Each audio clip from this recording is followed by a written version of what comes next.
Halo semuanya, perkenalkan nama saya Fitri Hidayanti. Di sini saya akan membahas sebuah materi yang berjudul Pendekatan Pembelajaran High Scope dan Reggio Emilia. Pendekatan High Scope merupakan salah satu jenis belajar melalui pendekatan konsep active learning. Active learning, yaitu melibatkan anak untuk berinteraksi aktif di lingkungan sekitarnya. Anak diberikan kebebasan memilih aktivitas yang disukai. Pada perkembangan awalnya, High Scope digunakan sebagai nama kurikulum yang dikembangkan untuk anak usia 3-4 tahun. Pada tahun 1960-an program ini ditujukan untuk anak yang menghadapi kesulitan belajar, anak luar biasa, dengan situasi dan program sekolah dari lingkungan miskin di Ypsilanti, Michigan. Berikut ini adalah hal-hal yang diperhatikan dalam pembuatan kurikulum High Scope, antara lain. 1. Belajar aktif. Pengalaman belajar aktif akan membantu anak memperluas pengetahuan mereka, seperti memecahkan masalah, membuat abstraksi, membentuk ide, dan belajar konsep. 2. Interaksi anak dengan orang dewasa. Orang dewasa ingin mengetahui bagaimana setiap anak berpikir dan menyelesaikan masalah. Program High Scope berusaha untuk memberi anak berbagai keterampilan, termasuk keterampilan pemecahan masalah, interpersonal, dan komunikasi, yang sangat penting untuk kesuksesan hidup di masyarakat yang berubah dengan cepat. Tujuan pembelajaran kurikulum ini adalah untuk meningkatkan kemampuan anak dalam berbagai kegiatan seni dan gerak. Kurikulum High Scope memiliki beberapa keunggulan dan kelemahan yang harus diperhatikan.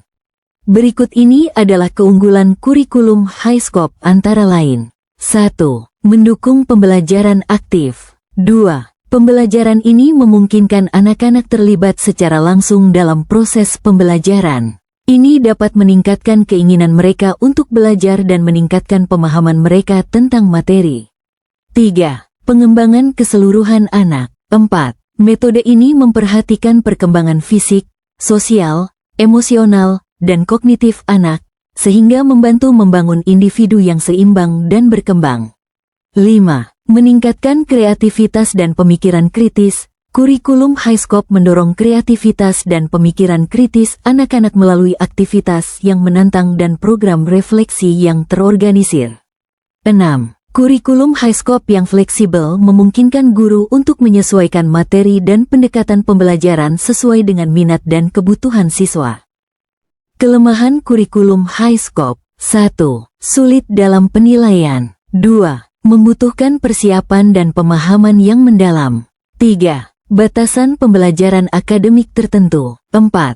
Tidak selalu baik untuk setiap konteks. Banyak negara di seluruh dunia menggunakan pendekatan High Scope dalam pendidikan, terutama dalam pendidikan anak usia dini. Amerika Serikat, Kanada, Inggris, Australia, dan Selandia Baru adalah beberapa negara yang terkenal menggunakan atau terpengaruh oleh pendekatan ini dalam pendidikan anak usia dini. Program pendidikan High Scope merupakan salah satu model pembelajaran yang merujuk pada teori Piaget. Pendekatan ini menekankan identifikasi terhadap keadaan anak berdasarkan pada tingkatan perkembangan dengan menguji pada pemenuhan kekuatannya.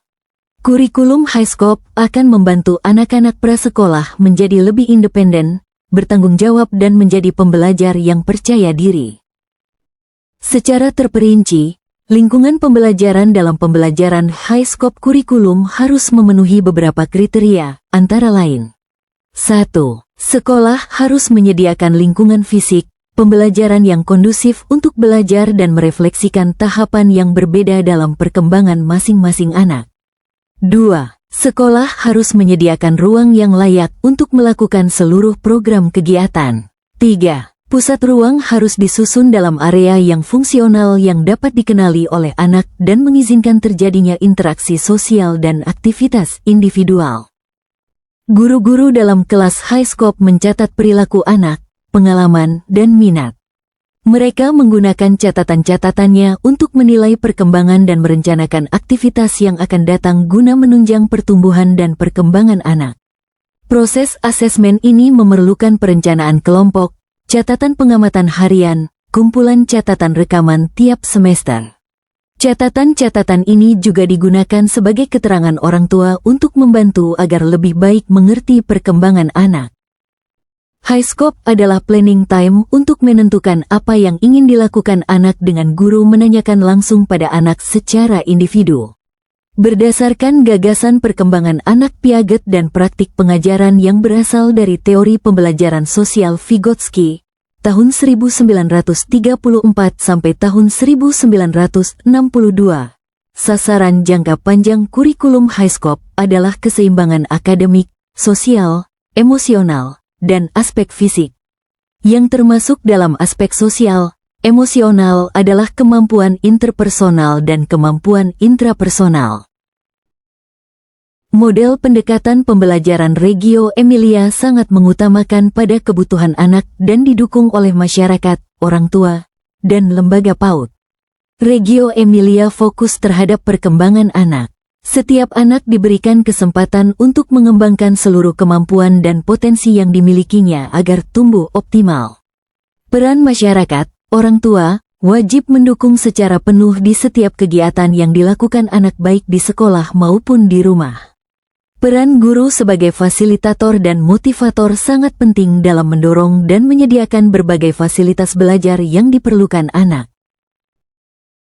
Reggio Emilia sangat menekankan bahwa apa yang dilakukan anak sekecil apapun merupakan hasil pemikiran anak yang luar biasa dan harus dihargai. Reggio Emilia ini didukung dengan kurikulum yang sesuai dengan kebutuhan anak dan dikenal sebagai kurikulum emergen.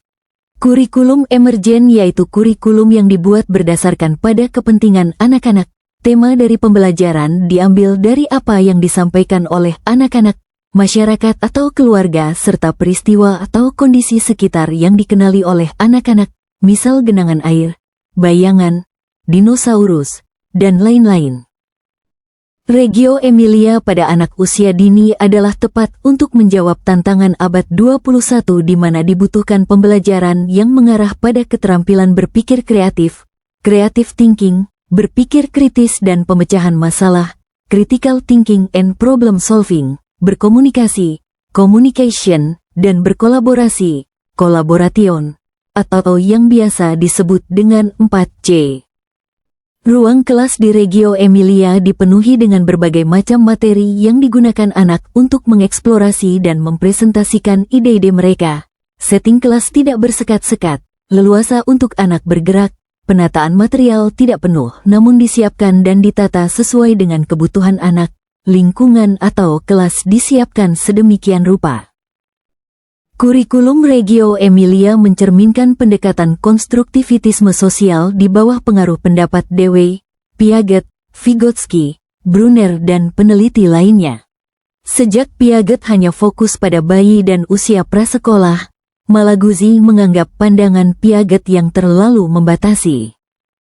Sekolah-sekolah di Reggio Emilia telah tumbuh dari budaya yang menghargai anak-anak, dari komitmen kuat sekelompok orang tua, dari kepemimpinan seorang pria visioner bernama Luris Malaguzzi. Komitmen tersebut muncul mulai dari sejarah pendirian sekolah Reggio Emilia, di mana setelah Perang Dunia II beberapa keluarga di desa Villa Cella di Reggio Kota Amelilla di Italia membangun sekolah untuk anak-anaknya dan memulai pembangunan sekolah dengan uang sisa perang yang diperoleh dengan menjual tank, truk, dan kuda. Komitmen pelibatan keluarga dalam kegiatan belajar anak di sekolah Reggio Emilia menjadi salah satu model pembelajaran yang hingga saat ini diimplementasikan di sekolah tersebut. Sekian video pembelajaran dari saya, kurang lebihnya mohon maaf. Sekian dan terima kasih.